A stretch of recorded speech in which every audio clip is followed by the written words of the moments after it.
important. They want to keep our children in a box. They want to keep our children contained. Literally, they want to keep us contained. But if we teach our children how to survive beyond whatever container they create, unstoppable. It's nothing you can do. And African American children have so many skills that are not honored in the classroom.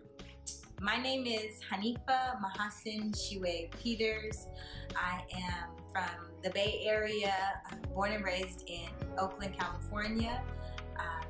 I attended Claire Muhammad School through my middle age years and went to a public high school.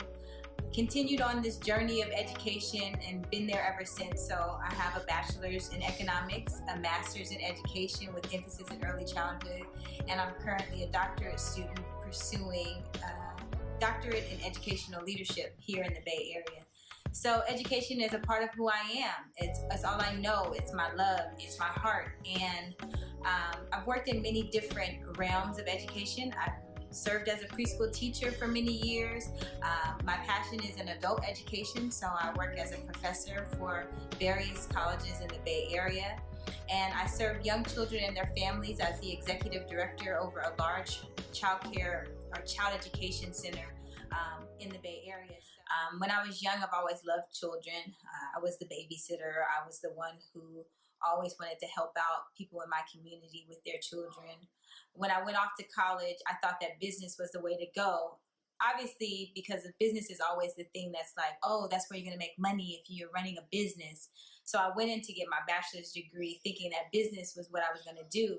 But when I got to the end, I realized that I didn't want to do that, and it required me to take a step back. So I started taking additional classes on top of my regular course load that pushed me in the direction of early childhood. I don't know why I chose early childhood initially. I think it was just, I liked babies. I think that was the main reason, was like, I really like young children.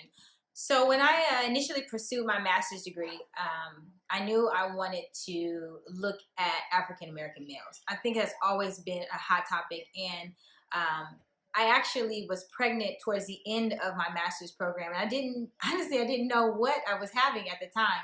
So in my final year, I had a son, and so it was time for me to write my thesis. And as a parent, I was a parent. I was a new parent. I was trying to figure out all these different things, like, how am I going to do this?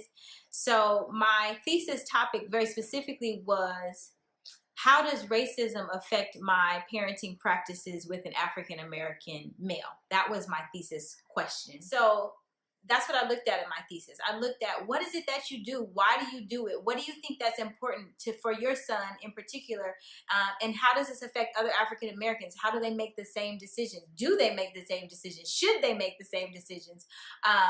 And it was a very interesting project, and it actually had poetry. It had poetry about love, poetry about pain, poetry about being afraid of my son's future, and the role that I played in that as a mother, especially in the first 5 years of his life. What role do you play in preparing him for being an adult male in America? Then my husband and I came to a point where we were like, okay, we're ready to do this again. And so I wanted, we were laying on the table when they tell you what you're having, right? You're trying to see, I wanted a girl so bad. I was like, oh, this would be great. I'd have my pair. And the woman says, oh, it's a boy. I just remember being like, why? Why is it another boy, right? So, I mean, you get over it, because in the end, all you want is healthy. Like, that's all you want. You really genuinely only want healthy. The day before he was born, it was rough because I was so irritated. He was already late. I've already done this before. I already had one kid. So I was like, I know what's going to happen. Let's get to the table. Let's get it over with. Not to mention the fact that my first son's labor was very hard. So we finally get in there. We're finally to the point where we're ready to push. We're finally getting this baby out, right? And things were happening. Things were happening in the room that just felt like, this is not right. Like, this is not okay. Something's wrong. And we knew something was wrong. And finally, we got our son into this world, and he was blue. He was as blue as the sky. It was a very scary moment. It was it was an unbelievable moment. And everyone is just moving around me. It just felt like a whirlwind of just bodies just moving around. I had no idea what was going on, and told me that he had what's called a hypoxic brain injury. And what that is, you know, the summary of it is that he was not receiving oxygen while we were in the labor process. And that had effects that in that moment, the doctors were telling us, you know, it could be this, it could be that, it could be cerebral palsy, it could be that he has developmental delays, it could be this. And the whole time I was there, I said, not my child. It's not going to happen to me. And because I knew I had faith in Allah, I had a huge family support, and I had the education. This is what I do. I do babies, right? It was my job for years. But I decided to take it to another level. I decided to learn about the infant brain on another level, how it develops, how it forms. I had, of course, some base knowledge, but I did research on what are the types of things that you need to do with a child to support high level of brain development, high level of motor skill development. We had to go through developmental testing, and my son aced every single one of them. He has had no challenges, but if you would have let the doctors paint the picture of who my son was going to be, he would not be who he is today. And I attribute that, of course, to God first. And then I attribute it to my husband and my focus. And then as a mother he's my son. You're not going to define my son for me. I'm going to take what God told me is going to happen, and then I'm going to take what the skills that I have worked on for years to that point. I had already had a master's in early education. So though I didn't necessarily have all of the information about his particular situation, I knew where to go. You know, I love my children, both of them. You can't, you know, each child brings a different thing to your life. My oldest son was like my career baby. Like, he was the one who I did things for him based on what I understood, based on where I was in my career. But Jacob was my passion baby. He was the baby that said, we need to do this on a different level. We need to do this from heart, from soul, from fight. It was just different. And to this day, his personality says all of those things: heart, soul, and fight. Wow. But the blessing was I was an early childhood educator.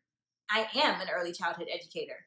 And when he was born to a mother who had specialty in early childhood education. It also was the thing that made me realize, oh, this is why you're here. This is what you're supposed to do. And ever since then, it was no turning back. It's no turning. Like, you have so many opportunities to teach your children about how to thrive in harsh environments. And that skill in and of itself is important, right? Because if I understand how to thrive in harsh environments, then you can put me in any environment and I will be successful. Creativity is a survival skill, right? It's not about, oh, let me know how to do their work well.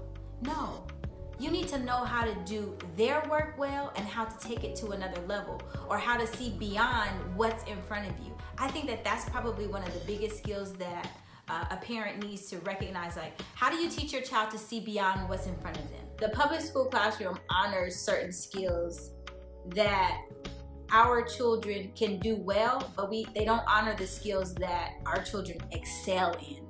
And we have to create opportunities for our children to excel in the skills that naturally come to us because of our cultural background. And parents have to be willing to be okay when their children challenge the norm. And they also have to create opportunities for them to express their cultural skills, their identity, let them feel good about who they are, where they come from, what their historical background is, because those are the things that matter when you become an adult. Those are the things that make you successful.